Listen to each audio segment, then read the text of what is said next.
तो आज से शुरू हो गया है अधिक मास। 17 मई का दिन है और आज से शुरू हो चुका है पुरुषोत्तम मास। इसको अधिक मास भी कहते हैं।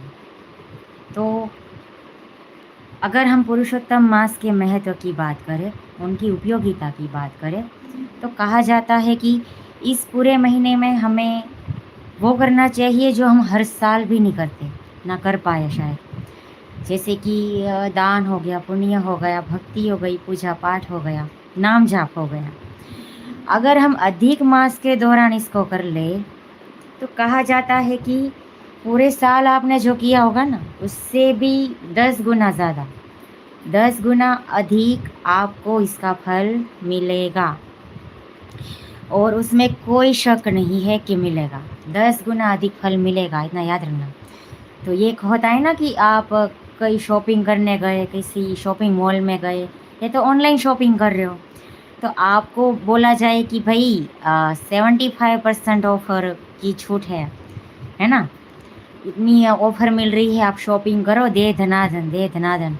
या तो बोल दे कि by one get one free है, तो सोचो कि आप कितने खुश हो जाओगे शॉपिंग में। तो अगर आप शॉपिंग करने में इतने खुश हो जाते हो, तो ऐसा ही मौका अगर आपको भक्ति में मिले, है ना, कि आपको बोला जाए कि आप रोज़ जो नाम जाप करते हो उसका तो बस 1% फल मिलता है ना, या एक बार का ही फल मिलता है।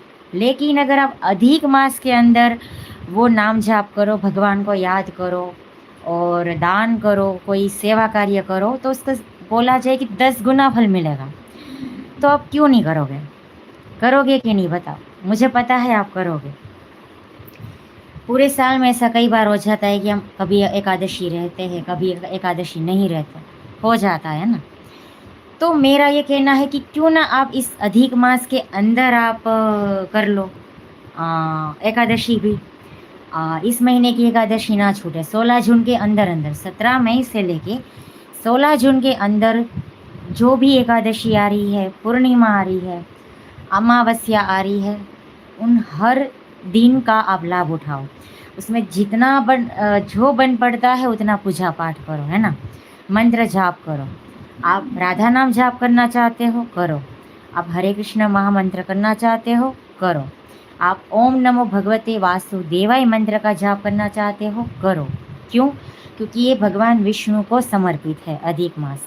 अधिक मास का नाम जो पुरुषोत्तम मास पड़ा, वो इसी तरीके से पड़ा कि उसको स्वयं भगवान कृष्ण ने, भगवान विष्णु ने अपनाया है इस महीने को। वरना ये महीना अकेला था, इस महीने का कोई महत्व नहीं था, कुछ भी मूल्य नहीं था।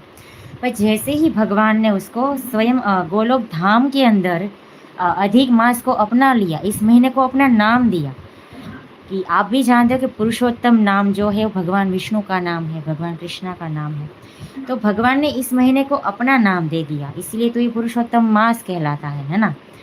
तो इतना दिव्य बना दिया भगवान ने इस महीने को कि इस महीने में किया हुआ दान पुण्य कर्म, सेवा कर्म हो गया, पुण्य कर्म हो गया, मंत्र जाप हो गया, भगवान का नाम जाप हो गया, है ना। और उसके अलावा पुरुषोत्तम मास महात्म्य की कथा का पठन और श्रवण हो गया।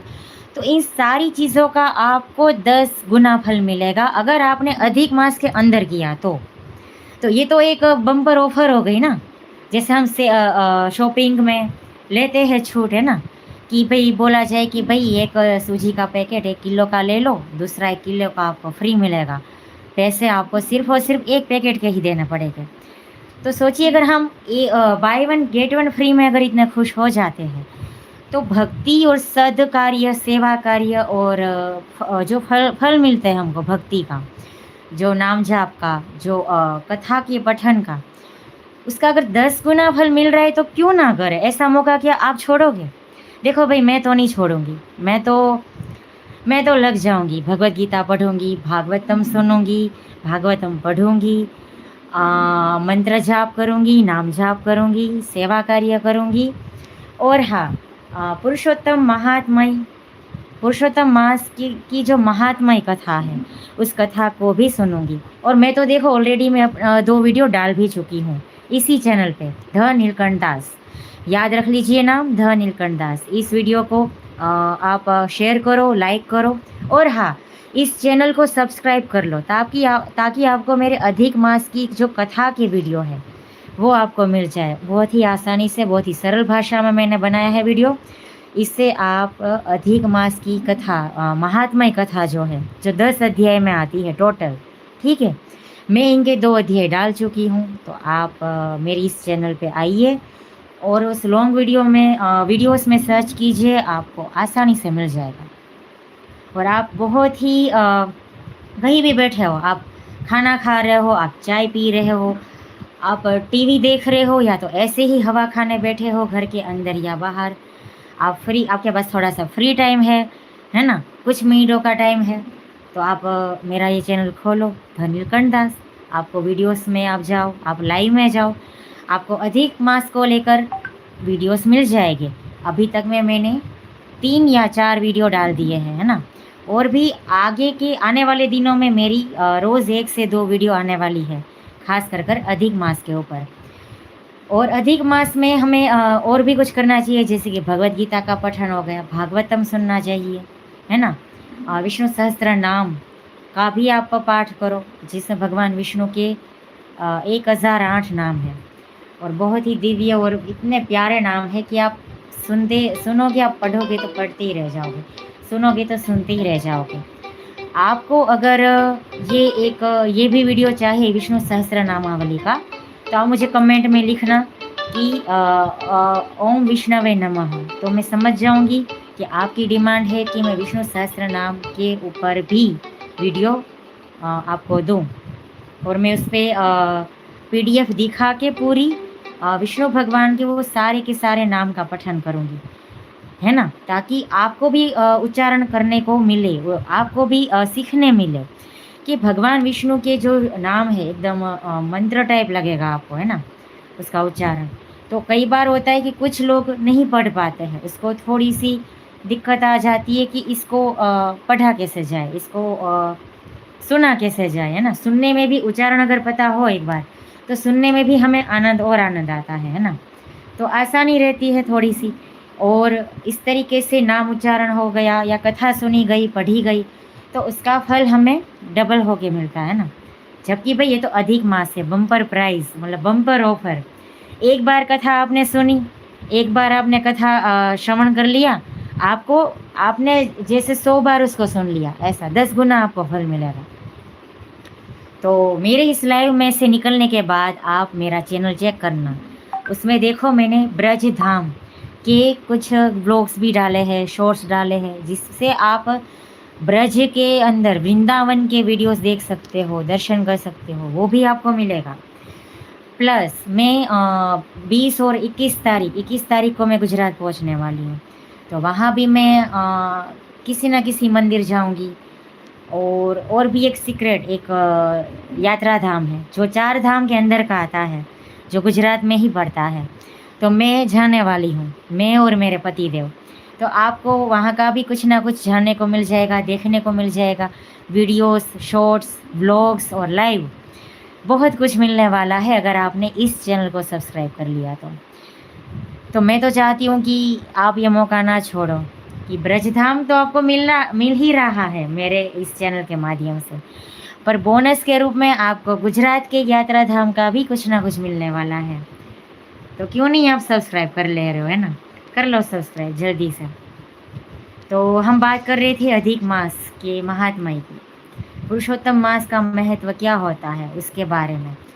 तो मैंने अध्याय 1 को लेकर लॉन्ग वीडियो तो डाला है, पर मैंने सोचा कि क्यों ना लाइव में भी इसकी चर्चा कर ली जाए कि पुरुषोत्तम मास महात्म्य कथा क्या है, और उसका अध्याय 1 से शुरू होकर 10 तक में क्या बोला गया है।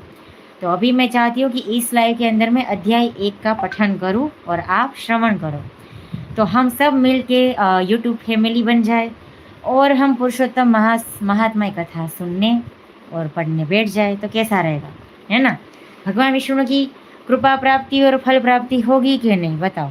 ज़रूर होगी, क्यों नहीं होगी, क्योंकि मैं पढ़ रही हूँ ब्रजधाम में बैठ के और आप सुन रहे हो अपने मंदिर जैसे घर में बैठ के, तो फायदा तो दोनों को हुआ, है ना। तो चलिए शुरू करते हैं पुरुषोत्तम मास महात्म्य कथा अध्याय 1। तो एक समय की बात है, भक्तों की सभी मनोकामनाओं को पूर्ण करने वाले वृंदावन के स्वामी भगवान पुरुषोत्तम को प्रणाम करते हुए इस पवित्र कथा का आरंभ होता है। देखिए, अभी अभी मैं बात कर रही थी कि मैं वृंदावन से नज़दीक रहती हूँ, ब्रजधाम के एक गांव में रहती हूँ, और इधर ही बैठ के अगर मैं आपको पुरुषोत्तम महात्म्य सुना रही हूँ, आप सुन भी रहे हो, तो इससे बढ़िया बात और क्या होगी। और वो भी आज से 17 मई से जो अधिक मास बैठ गया, इससे दिव्य बात और बोलते ना बलवान बात और क्या होगी। तो देखिए, मैं पढ़ रही हूँ और आप सुन रहे हो, तो चलिए और आगे पढ़ते हैं। तो भगवान नारायण, नर नरोत्तम, देवी सरस्वती और महर्षि व्यास का स्मरण कर यह कथा आगे बढ़ती है। देखो, एक बात याद रखना, जब कभी भी हम पुरुषोत्तम महात्म्य कथा पढ़े ना, तो हमें किसको याद करना चाहिए? सर्वप्रथम हमें बोलना चाहिए ओम श्री गणेशाय नमः, क्योंकि भगवान श्री गणेश की हाजिरी लगाना ज़रूरी है। कुछ भी हम अच्छा करें, कुछ सेवा कार्य करें या कुछ अच्छा पढ़े या कुछ अच्छा सुने धार्मिक, है ना, तो उसमें हमें इतने भगवानों को याद करना चाहिए। श्री गणेशाय नमः, फिर श्रीमन नारायण, स्वयं भगवान श्री हरि, श्री विष्णु, उसके बाद नर नरोत्तम देवी, इसके बाद नर नरोत्तम, और इसके अलावा देवी सरस्वती। देवी सरस्वती को भी प्रणाम करते हुए आगे बढ़ो, और एंड में आते हैं महर्षि व्यास जी। तो इन सभी का स्मरण करते हम कथा में आगे बढ़ते हैं। पवित्र नैमिषारण्य में अनेक महान ऋषि मुनि एकत्र हुए थे।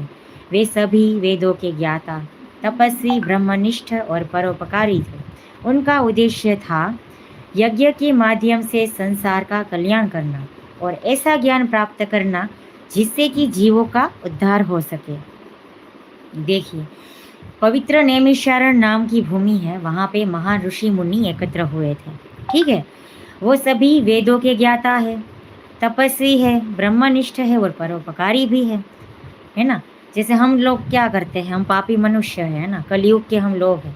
हम सिर्फ अपने पे ही उपकार करते हैं, हम अपना भला करते हैं और अपने लोगों का भला करते हैं। अपने पड़ोसी हो गए, अपने घर के लोग हो गए, अपने रिश्तेदार हो गए, अपने मित्र हो गए, हम उन्हीं का भला करेंगे, हम उन्हीं पे उपकार करेंगे, बाकी हम किसी पे भी उपकार नहीं करेंगे।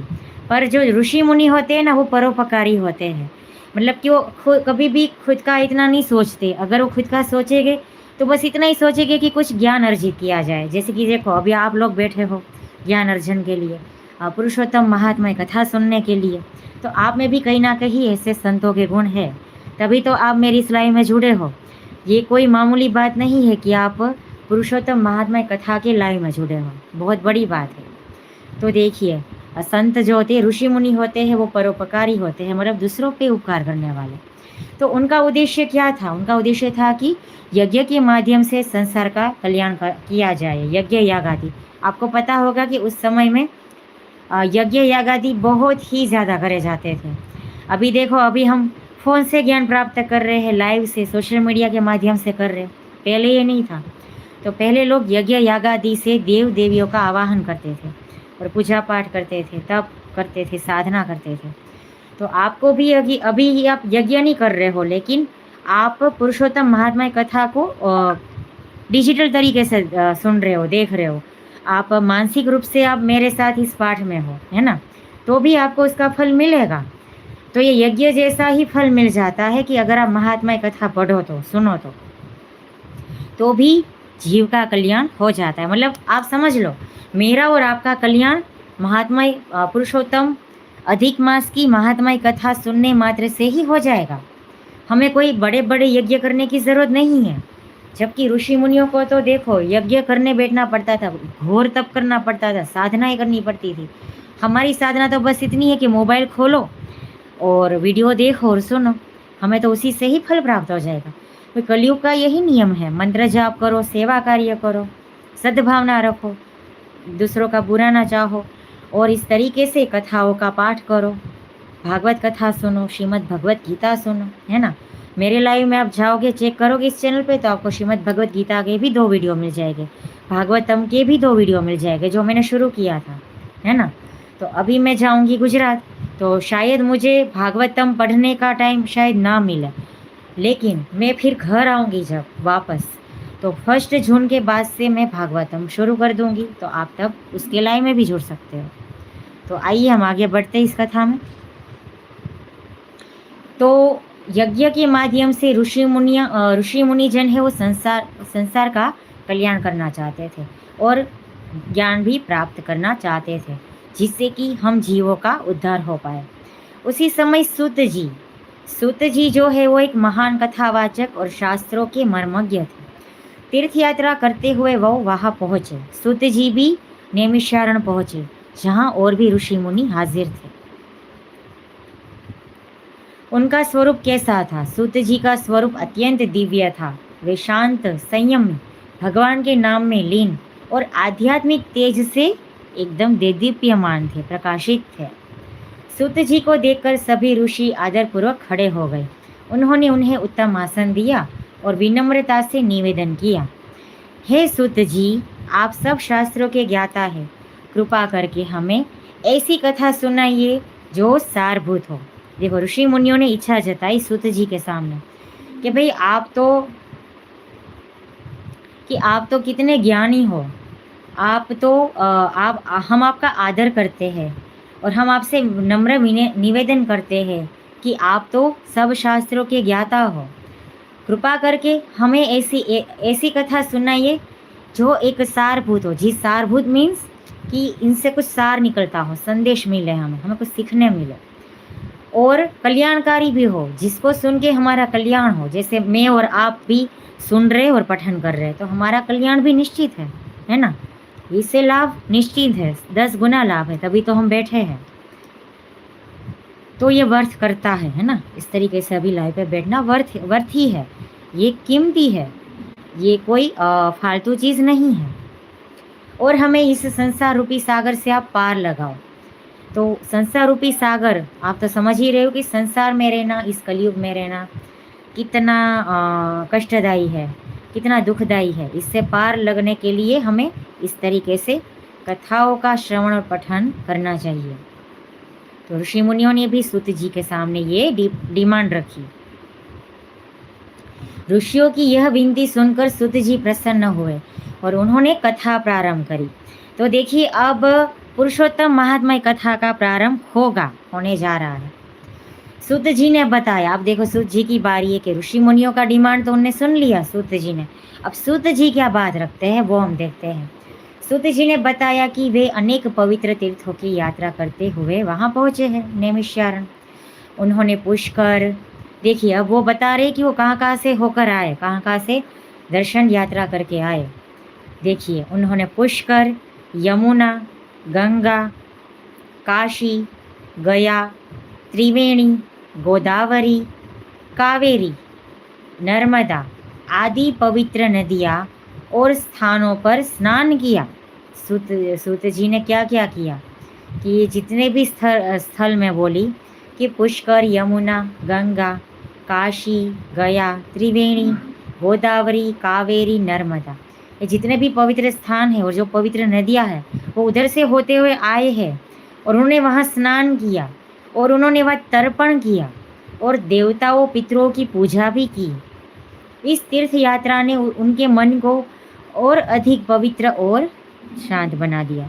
जैसे कि देखो, हम भी अगर वृंदावन, तो आप लोग अगर इधर वृंदावन आओगे, है ना, तो आपको यमुना जी में स्नान करोगे, आप यहाँ के जितने भी सप्त देवालय है, ठाकुर जी हैं, उनके दर्शन करोगे।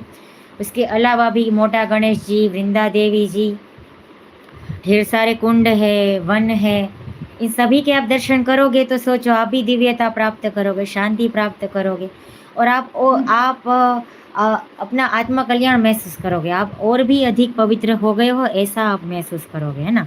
तो वैसा ही सूत जी के साथ हुआ। सूत जी अपना अनुभव बता रहे हैं कि मैं इन पवित्र तीर्थ स्थलों पे जाकर वहाँ तर्पण कर वहाँ की पवित्र नदियों में स्नान कर खुद को और अधिक पवित्र और शांत अनुभव कर रहा हूँ। यात्रा करते करते वे हस्तिनापुर पहुँचे, जहाँ उन्होंने सुना कि सूत जी, देखो, यात्रा करने के बाद कहाँ पहुँचे थे? हस्तिनापुर। और वहाँ उन्होंने क्या सुना? राजा परीक्षित आप जानते हो कि पांडवों के ही वंशज है और राजा परीक्षित से ही उनके रहते ही कलयुग का फिर शुरुआत हो गया था, है ना। तो यात्रा करते करते वो हस्तिनापुर पहुँचे सूत जी, और उन्होंने सुना कि राजा परीक्षित ने अपना राज्य त्याग कर दिया है और गंगा तट पर तपस्या कर रहे हैं। ये सुनकर सूत जी भी वहाँ पहुँचे। देखो, राजा परीक्षित की बात सुनने के बाद सूत जी भी उनके पास पहुँच गए। गंगा के किनारे का दृश्य अत्यंत अद्भुत था। उनके सिद्ध योगी और ऋषि वहाँ एकत्र थे। वो भी विभिन्न प्रकार की कठोर तपस्याएं कर रहे थे। कोई उपवास कर रहा था। देखो, ये कहाँ का चित्रण बता रहे, जहाँ पे राजा परीक्षित साधना करने बैठे थे, तप करने बैठे थे गंगा के किनारे हस्तिनापुर में, है ना। और सिर्फ राजा परीक्षित ही नहीं, उनके अलावा और भी योगी और ऋषि भी वहाँ एकत्रित थे, और वो लोग क्या कर रहे थे, कठोर तपस्याएं कर रहे थे। और कोई कोई उपवास भी कर रहा था, तो कोई केवल वायु पर निर्भर था। आपने सुना हो ऐसे कुछ योग साधनाएं आती है जिसमें ऋषि मुनि खाना नहीं खाते, हमारी तरह खाना और जल नहीं लेते। वो सिर्फ और सिर्फ वायु को, आकाश से वायु को खाते हैं और इस वायु को ही खा के उसी से वो जीवित रहते हैं, है ना। तो ऐसी उनकी साधना और एक क्षमता, बोलो योग साधना से उनके अंदर इतनी क्षमता आ जाती है कि वो लोग सिर्फ वायु से ही अपना जीवन यापन कर लेते हैं। हमारी तरह रोज़ उसको 3 टाइम या 4 टाइम खाना नहीं पड़ता। तो ऐसे उपवास करने वाले और कुछ कुछ वायु पे निर्भर और कोई कोई फलाहार कर रहे, ऐसे ऋषि मुनियों का जीवन यापन सब वहाँ चल रहा था। ऐसा सूत जी ने राजा परीक्षित और उनके आसपास देखा। उसी समय वहाँ एक महान दिव्य घटना घटी। महर्षि व्यास के पुत्र ब्रह्म ज्ञानी और महान योगी श्री सुखदेव जी वहाँ पधारे। देखिए, सूत जी कहाँ पधारे, जहाँ राजा परीक्षित और अन्य ऋषि मुनि अपनी साधना तप सब कुछ कर रहे थे, योग साधना कर रहे थे, है ना। तो उसी टाइम सूत जी ने और भी एक जन को देखा। किसको देखा? सुखदेव जी को देखा। और सुखदेव जी कौन है? तो कि भाई सुखदेव जी है वो महर्षि व्यास जो है उनके पुत्र है, और जो ब्रह्म ज्ञानी है और महान योगी भी है सुखदेव जी। तो सुखदेव जी भी वहाँ पधारे थे। वे युवा थे, मतलब कम उम्र के थे, परंतु उनके भीतर एक अद्भुत ज्ञान और अद्भुत वैराग्य का एक उसको आभा देखने मिली। सूत जी को सुखदेव जी के अंदर क्या देखने मिला? एक अलग ही प्रकार का ज्ञान और अद्भुत वैराग्य देखने को मिला। उनका स्वरूप अलौकिक था। वे संसार के मोह से पूर्णतः मुक्त और ब्रह्म में लीन थे। देखिए, सुखदेव जी है वो युवा अवस्था में थे। उनकी उम्र कैसी थी? बहुत ही छोटी उम्र थी उनकी, युवान थे, है ना। 18 से लेके 25 साल की अंदर की उम्र उनकी होगी सुखदेव जी की। लेकिन वो कैसे थे? ब्रह्म में लीन दिखे और मोह से वो पूर्णतः मुक्त दिखे, संसार के मोह में लिप्त नहीं थे। उनके आगमन पर सभी ऋषि मुनि सम्मान में खड़े हो गए और उन्हें एक उच्च आसन पर विराजमान किया।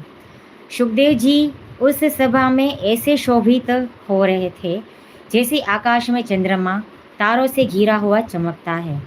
सभी मुनि उनके चारों ओर बैठकर उन्हें मुख से ज्ञान और भगवान की कथा सुनने के लिए उत्सुक हो गए। देखिए, सुखदेव जी के पास सब लोग इकट्ठा हो गए, सब बैठकर उनसे उनके मुख से ज्ञान और भगवान की कथा सुनने के लिए उत्सुक थे। तो ये था अध्याय 1 की बात, पुरुषोत्तम मास महात्म्य कथा अध्याय 1 था ये।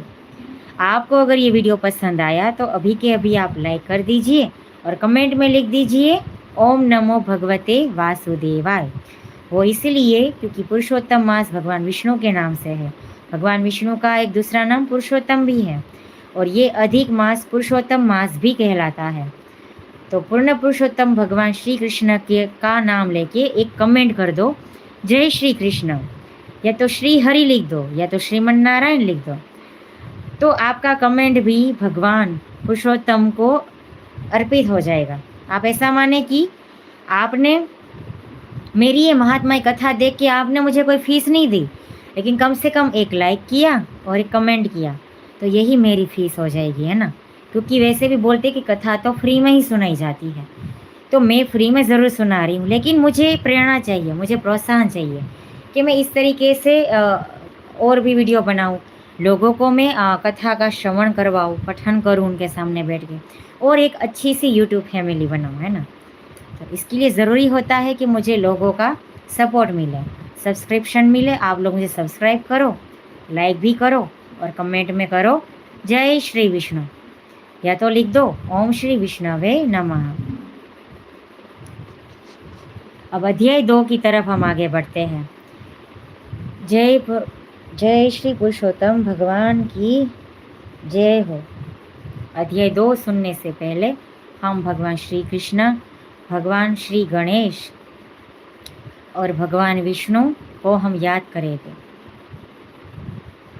ओम श्री विष्णवे नमः, ओम श्री विष्णवे नमः, ओम श्री विष्णवे नमः, ओम श्री विष्णवे नमः, ओम श्री विष्णवे नमः, ओम श्री पुरुषोत्ताय नमः, ओम श्री पुरुषोत्तमाय नमः।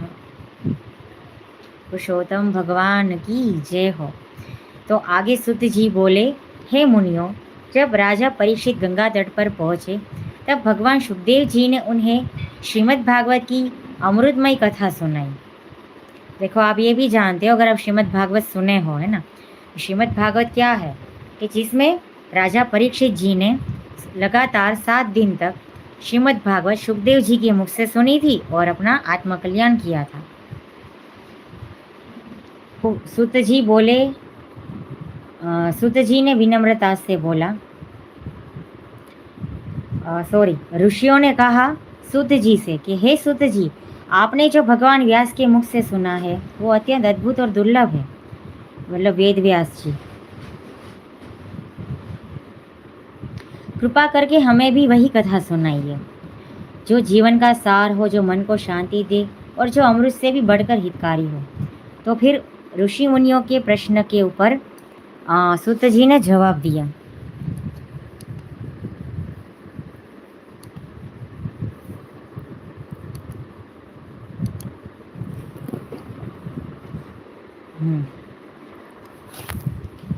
ये लाइट थोड़ी ठंडी है, ब्लू।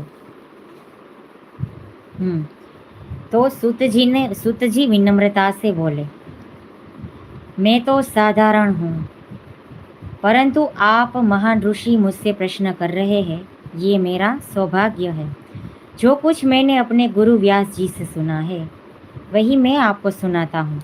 देखो, वेद व्यास जी है, उनके पुत्र सुखदेव जी, जो बचपन से ही एकदम उसने मोह त्याग दिया जीवन में और ब्रह्मलीन हो गए।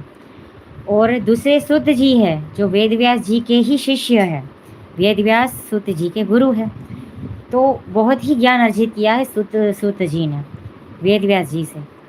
इसलिए बाकी के ऋषि मुनि जन जो है वो सुत जी से वही ज्ञान प्राप्त करना चाहते हैं जो सुत जी ने वेद व्यास जी से अर्जित किया है।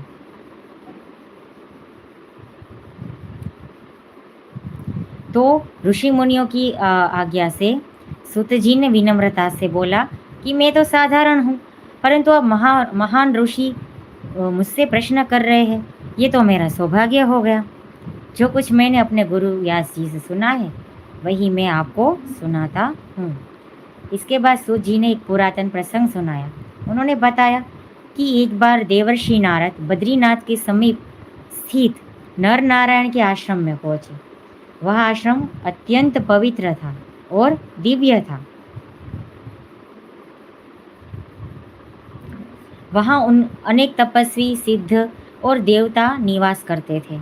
चारों ओर हरियाली, फल फूल से लदे वृक्ष और पवित्र गंगा व अलकनंदा की धारा उस स्थान को और भी सुंदर बना रही थी।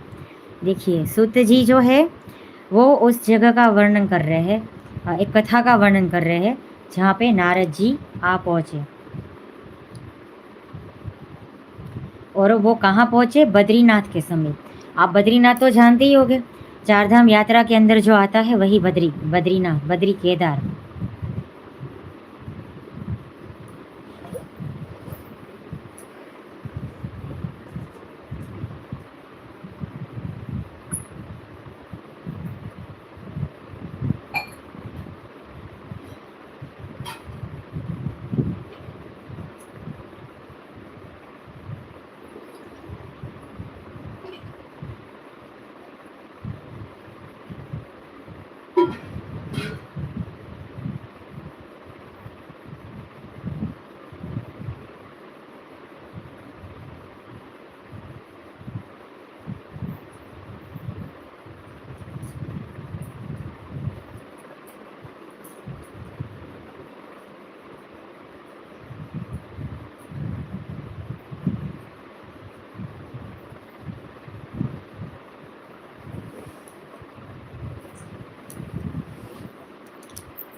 तो मैं लाइव फिर से शुरू करूँगी। अभी मैं बंद कर रही हूँ। अध्याय 2 पुरुषोत्तम महात्म्य कथा का अध्याय 2 ही शुरू रहेगा आगे के लाइव में। तब तक के लिए जय श्रीमन नारायण।